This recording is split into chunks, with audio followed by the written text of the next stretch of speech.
up, you phonies? How's it going? Welcome to another Blender tutorial.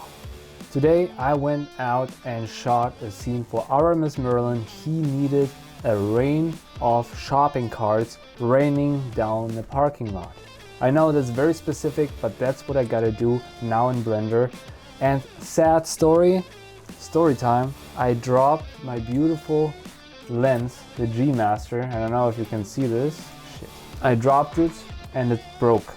This lens is like $2,500, $3,000 and it really hurts. Now I'm making the video on my last lens I have and I hope the video still looks good, but it does hurt.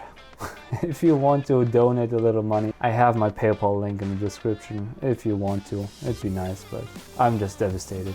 Anyways, let's get this video started.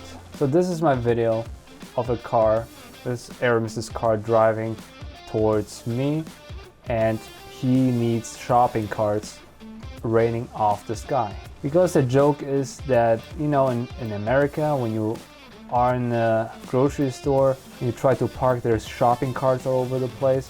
That's what this is about. So we're making a little clip here. Now, probably the hardest part here is aligning your camera with the actual video. I shot this on a tripod, so I won't have anything to track, but I need to align the ground with the CG ground, the real ground with the CG ground. And I already did that here. I have an example car right next to the real car, so that looks good. If you had to start this over, which I'm going to do, I'm going to show you how you can do that. So we're starting a brand new scene, and there's a few ways how you can align your image, your video with the CG camera, and this is a very important step, otherwise nothing is going to be aligned. The free version is using fspy. In fspy you can import images and align your leading lines, so in the end you have the perspective right. It's very cool, very helpful, but now someone came up with a new thing. It's called perspective plotter. That is not free. I also just got it, but the cool thing about that is that way you can import your video, not just an image, a video, and align that properly. And that's how I did the project just now. Now, since this is a tutorial, I want to show you how you can do that with any other plugins. So the first thing we do is we select our camera. Under the camera settings, go on Add Image, and then hit on Movie Clip and hit on Open. Now find your video, open it, and now it's going to be in the background.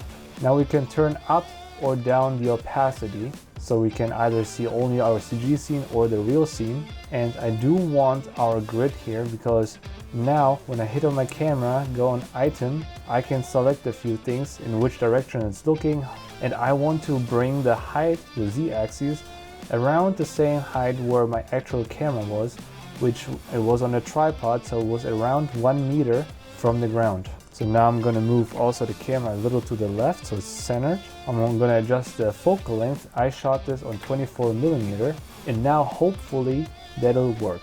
When I hit Shift A, I'm going to make another plane, extend it until left and right it reaches the edges. On the left where the cars are, on the right where the building starts. Let's go back onto our camera settings, because I want my full opacity of my background. So now I'm just going to move my ground amongst the x-axis until it's somewhat centered. Now Y, so I bring it further back. I hope it's going to be aligned. It's a guessing game, and that step should be done as accurately as possible, because what we're trying to do is having shopping carts rain on our ground, and if they don't exactly hit our ground the way we need it, then it could get messy, then it's not going to look as good. So now I just aligned the ground again. The back we don't need any ground, so I'm going to bring this forward to here, go back to object mode and hold Control A and apply the scale. And that's what the car does. It just drives towards the camera and eventually it stops. Now this part is done. Now I want shopping carts rain on my shadow catcher, but I also want to extend it a little. I want to add a little more geometry, just a tiny bit, so I have the cars also somewhere here in case something lands on the cars, which might happen. So I'm going to go back to edit mode, hit select this edge, hit E, go just up a little, like the height of the car, hit E again amongst the x-axis, and that is good. Now I can also see if my camera is aligned or not. Right now it might look up a little, so I'm gonna adjust it with the rotation. Now my little Michal here is not super important, but I'm just gonna keep him here for scale references, so when the car is close, like my Michal is like very close to the camera, but he's just too small. He has the size as if he was standing like right here, so our perspective is still not perfectly aligned. So the car is right here in the back right now, so I'm just gonna keep him there, so I see where the first shopping carts could land. I'm going to turn him off in the renderer because I don't want to render him, I just want to keep him here. On our ground, I'm going to go on Object Properties, Visibility, and Shadow Catcher. So our ground is also not going to be rendered, it's just going to catch our shadow. Now I need to make a shopping cart, but I don't feel like making one because that would take forever. I just use Blender Kit, and Blender Kit has a perfectly fine shopping cart I can use for free. I just type in shopping cart, and this one is perfect. Just going to place it into my scene. Let's take a closer look. It looks great. Now I'm going to change the color of my handle here because we were at a Costco parking lot and those were red. So I'm just going to make it red as well. Other than that, that's all I want. Now since I'm going to make those a rigid body, I need all those pieces to be one object. So I'm going to select everything, select objects, and let's try the easy way, hopefully it works. Control J, and now they're all joined in one object, and that's what we need here. So now I'm just going to use my little Michal, I'm going to animate him, but I kind of have an idea of distances. So right now, when the car is in the very far back, that's where it starts, I can see it here very well. Now I'm going to bring my little Michal to the same distance that he could be standing like next to the car. And I'm going to animate him, so I kind of have an idea where my actual car is going to be. So item, location, hit I, go to the last frame when the car stops, right here, and bring him closer on the Z location until I have a feeling, okay, that's where he actually would stand, like this, hit I. So now I have 2 keyframes, moved into the beginning, so I have an idea how long my animation has to be, around 400 frames.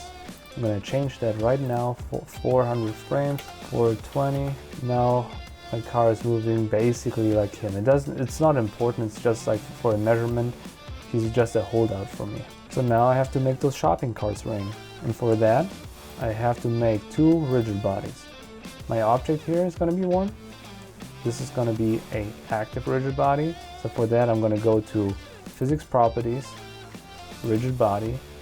My shopping cart is active. Now when I play it, it's just going to fall because my ground here is not a rigid body yet, so I have to change that. I click on my ground, rigid body, and passive. My ground has to be a convex hull. My shopping cart can be just a box. My ground has to be a mesh. Let's apply the scale, bring it a little up. So now it's just falling. You can see that it's not falling on the ground because the origin of my cart is messed up, so we're just going to fix that. Have your shopping cart selected, object, set origin to geometry. Now it should be sitting on the ground. Great. Now I'm just going to lift it up, then it's going to be out of my frame here. I can see where it's in frame, here it's out of the frame, and I'm going to place it somewhere where my car starts, maybe a little behind. So now when the video starts, it falls. That's exactly what I want. I'm going to rotate it around whatever axis because I want this to be as random as possible. So now this effect is done. Now I can just hold Alt D, make another one, rotate it a little, maybe also a little higher, so when it's raining, they're not all coming in the same time. Great. Now I'm going to duplicate the process. If you want to see more details about rigid bodies, I made a whole tutorial, you can check it out right here, and it's very simple. I made it with balls, and that way it's a lot of fun. You should try that. So I'm just gonna copy paste a bunch of those all over the place with Alt D. Don't make the mistake to do that with Shift D, because then you make actual copies, and that would make your computer explode, so don't do that. So right now it's just raining shopping carts. It's great, but I need more. and just repeat the process, make more and more and more until you're satisfied that you have enough. And they kind of stop dropping. The last one is touching the ground on 96 frames, so we have an idea how high with those we have to go. I'm just going to select a few and bring them further up, make more, rotate them so it's more random. I'm also gonna, besides one, let's keep one down there, I'm gonna have them start a little later, bring them further up. So it just starts with one raining, boing, and then suddenly bam, bam, bam, bam, bam. And that's cool. Now, obviously our car is just driving through them, so I'm gonna make another passive animated rigid body, which is gonna push the ones away where the car is. So I just mute my shopping carts real quick and make a box, because this cube push our carts away. Doesn't have to be exact, just as good as possible. It's searing our ground. Now, just like with my Mihal here, I'm gonna animate the location. And further back, exactly where my car is. Make another keyframe and hope that it's aligned. Okay, now this box is also gonna be a rigid body. It's going to be an animated rigid body. Let's make it passive, animated, just a box. And now when we turn our shopping carts back on, it should be pushing those shopping carts away. Since it's a very long animation, you have to adjust the length of your rigid body simulation. Go in our scene properties, or cache, and our simulation is around 420 frames long. So change the end number to 420. And now when we play it, you can see that our simulation is going to go on for a little longer. And down here you can see how those carts are going to get pushed away with our car. Beautiful. Now I'm just going to adjust the timing of my shopping carts, how they're landing, because they're still, I feel like they're all coming at once. So I'm just going to move some higher up so they're not all coming at once. It's more like a random rain until you're happy with it. Amazing. And once you are happy with your simulation, just select all your baskets, go on Object, hit B for rigid body, and then Bake to keyframes, because that's actually gonna make keyframes for your baskets, and then you don't need to run the simulation anymore. See, now you have keyframes for all your baskets, so now you can't adjust the timing anymore. But that's fine. Now I'm just gonna delete my cube here, or at least hide it. Don't need it anymore. Now it's time to actually set some lights, so the shadows interact with our environment just like the CG shadows, so that's going to be aligned. For that, we're going to go to cycles on top view, and right now we don't see anything because there is no light in the scene. The only light we have is in the world settings, the background. We don't want the background. So usually what I like to do is I start with an HDRI, which is overcast, and I use Polyhaven, so I have lots of options here I can use. That is what it looks like. It's just the ocean, whatever, doesn't matter. I just need some kind of light information. Now I'm going to go to render properties, scroll down to film, and turn on transparent, so I don't see my background anymore. I just use the light information. Now I'm going to set a sunlight. Shift A, light, sun. So this is my little sun here. I'm going to place it, not that the location matters, I'm going to place it right here, because then I know which direction I have to go. So now I'm going to go exactly sideways, hit R, rotate the sun towards Mihal. Now I can already see a little shadow. I'm going to turn down my HDRI, so I see where my shadows are going. So right now my CG shadow is too long, so I'm just going to rotate it back until it aligns with the shadow of the car. So this line here and this line here should be more or less parallel. So I go to top view and adjust the angle a little, and that's perfect. Now I also want the sharpness.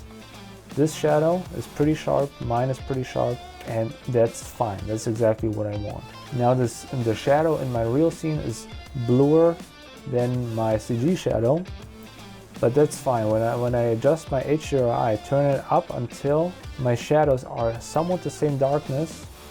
I can see that my car, or this car, is a little brighter than my Mihal from the front, so I can adjust it. I'm gonna go with the brightness until my Mihal is just as bright as the car. Now I'm gonna lose my shadow here, so all I'm gonna do is I'll go in my sun, light settings, and increase the sun strength. until I have my shadow back the way I need it. Somewhat the same darkness like my real shadow. Now those shopping carts, I believe, are right next to my car. Let's bring our cube back, but they're not perfectly aligned with the ground. So now I'm just going to adjust the camera height until it looks like my shopping carts are actually standing on the ground. Again, if you used perspective plotter, that would be way easier. I just try to adjust it like manually, just eyeball it. It's not the way to go, but it does work if it has to. So just keep that in mind. There's better ways to do that. If you're interested in that, I'm gonna make a tutorial on perspective plotter and fspy. Amazing. Yeah, we're gonna adjust the shadow in compositing because I also have to, I'm actually gonna use my box here. I'm gonna adjust the size a little so it kind of fits the car better. So I can use the box also as a shadow catcher. That way I don't need to rotoscope anything what's behind the car, shadow catcher. And the next step is compositing. So I'm gonna render this real quick and then see you in a few hours. So the render took around 4-5 hours-ish. And what we rendered is a path for the image of our shopping carts and the shadow separately. And we also have the video separately. So we're gonna have 3 main layers on top of each other. I'm gonna show you how to set that up. So you're gonna double click here on the left. Find your render. Mine is right here. I have 3 different layers. The first one is gonna be my image, the shopping cart itself. Just select one of them, hit select PNG sequence and hit import. Now this is my video of shopping carts, only the shopping carts. Awesome. The next one, double click again, go down to shadow, select just one of them, doesn't matter which one, select PNG sequence if it's not selected already, and hit import. Now we need one more layer. Double click one more time and find your actual video you recorded and import. And that is the video without any VFX, it's just the video. Now what we need is to make a new composition. Either you just go in composition, hit new and so on, but the faster way is if you just drag and drop your actual video onto your new composition, then you're going to create a new composition with the settings of your video, which you usually want. Now before you import your image and your shadow, keep in mind that when you import anything in After Effects like an image sequence, it always automatically sets it to 30 frames per second. Doesn't matter how you rendered it. So before you drag and drop it in there, make sure to click on your video. Now on this little icon saying interpret footage, here, this number you copy. Now you go on your image sequence and paste this number. You just copy, paste. That is important. Now you're going to do the same thing for the shadow. Hit your shadow, interpret footage, and paste this number. Hit OK. Now you can drag and drop your shadow on top of your video and your image on top of your shadow. Now that is wonderful. Now we have two issues here. The first one is that our shadows, they don't look right, and both of our layers are both smaller, because what I do is I usually render my PNG sequences out of Blender in a smaller resolution. That way it just renders faster. If that was like a real movie, something important to render, I would not do that. I will render that in the full resolution, but I did not do that. And I usually don't do it for tutorials. So you just select both, hit S, and scale this to 200%. Not more, not less, because I rendered 50% of 4K. Now that is fixed. Now we click on our shadow, go in mode, and select multiply. Now our shadows is actually underneath. You can see it with the shadow and without the shadow. Amazing. Now when we watch the video, we see the shopping carts falling. That's just one. Now there's more coming, and more and more and more. And yeah, it's pretty cool. Nice. Our render is shorter than the actual video. That's why the shopping carts disappear in the end, but that's fine. We're just gonna cut our composition shorter, exactly the length of our animation. Now right click, trim comp to area, to work area. Now it's the same length. Okay, the next thing we need to do Let's get closer here so we see those shopping carts close by. We just look at our shadows here and try to see if they have the right color. And they don't. It might not make a big difference in some cases, but I always recommend at least looking at it. Look at our shadow. It's completely like colorless. It's just black shadow. The shadow of our real scene is bluish because it's the atmosphere which makes shadows blue, especially when you see it in direct sunlight. So what we're gonna do is click on shadow, right click, effects, color correction, and curves. Now since it's bluer, we're just gonna go on red and bring the reds down. Also on RGB, we're gonna make the brightest spots brighter. When we turn it on and off, we can see that they're already getting the right color, but they're also a little too green. So again, we'll look at this shadow and look at this shadow, and already looks better. We'll give it a little more blue, and all that can be done in one effect. So when I turn this effect on and off, you can see it looks already better. You can also use darken instead. Sometimes it does look better. And I always recommend go as bright as you have to with the complete whites until you don't see any color changes in the sky or like in the brightest spots where there's not supposed to be any shadow. But then also counter steer with the shadows to bring the shadows to the darkness you need. And again, we're looking for darkness like this, because here this shadow is blocked by this wheel, this shadow is blocked by the car, so it somewhat should have the same color and shape. So let's go back with the blues a little. We overdid it a little. Amazing. And now when you look at it, when I turn it on and off, just the shadows appear and disappear. Before this effect, I still have some kind of adjustment in the sky and whatnot, and that shouldn't happen. So definitely increase the highlights of your RGB. Now when I look close, I see that my background might have more contrast than my foreground. So now I can just go in my image, my shopping carts, and use the same effect just on my shopping carts. So I'm going to adjust the contrast a little. I'm going to up with the highlights, go down with the shadow, just to adjust it a little. So I'm looking at the brightest spots of my shopping carts and try to adjust it to the brightest spots of my car. And I do the same thing with my blacks. The wheel is completely black. This wheel is technically, the tire is also completely black, but it's more like grayish. So I try to adjust it this gray, and this gray is going to be the same. Sometimes you need to increase the complete blacks, but that's fine. And you can always adjust the opacity. Just click on your shadow, T, and just go down with your opacity if needed. Or you can even blur it if you want, but in that case it's not needed. Amazing. Now I'm gonna use an adjustment layer just to color correct the entire shot, and that's to make the shot prettier, but also because it makes the effect sound better if you have a color correction on everything. So I just go in basic color correction and use Lumetri color as white. I'm going to use a white car that adjusts the white balance a little. I'm going to adjust it back because it was too harsh. Increase the contrast just by a little. Go down with the highlights. Go up with the shadows a little more white, a little more black, and already it looks way better. And that's a cool thing, because I'm using an adjustment layer, everything underneath is also selected, so it's going to sell the effect even better. Now, one more thing I like to do is have a fake camera shake. And what is cool, if you increase the camera shake, the longer the shot is going on. So it's going to start small, it's going to increase throughout the shot, and I'm going to show you how to do it. First, go in Layer, New, Null Object. A null object in After Effects is just like a empty in Blender. It doesn't do anything unless you give it a purpose. Our purpose is a camera shake. So I'm going to select my three videos, my actual video, the shadow, and image. All of those have to move in the same time. With the Pick Whip tool, I can parent it to the null object.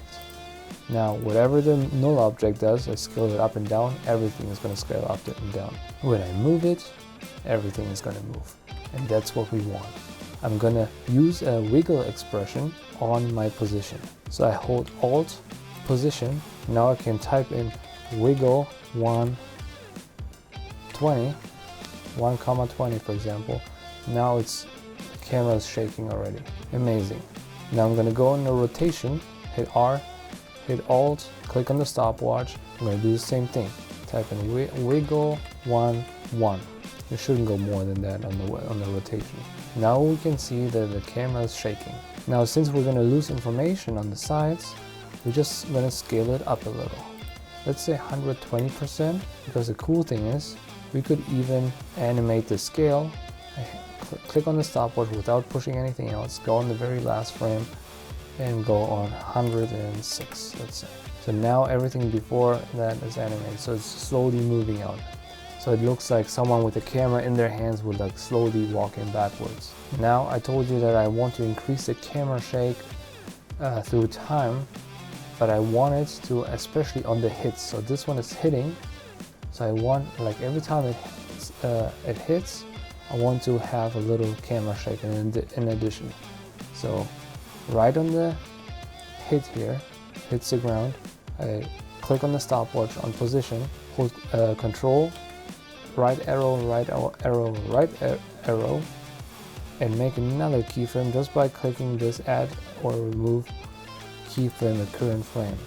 Now I'm going to select those two keyframes, go here on the right side, let's say 24 frequency, and let's say 10 pixels, apply. So now I'm going to have a little extra camera shake here. Now that is too much.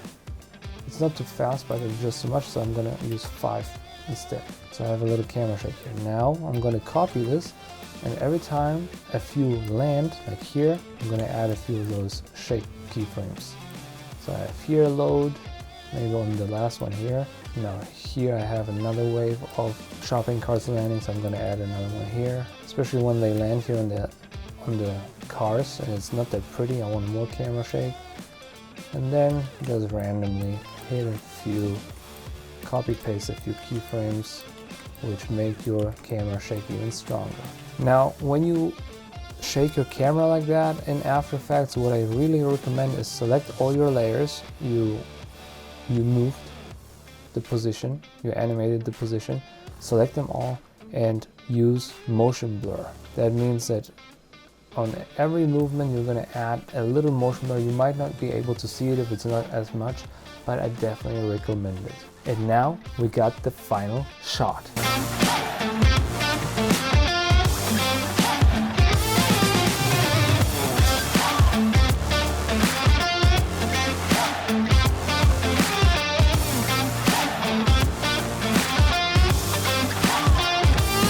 Thank you so much for watching. If you have any questions about visual effects, Blender, After Effects, please let me know in the comments below. And thank you so much for watching, and see you in the next video. Toodaloo!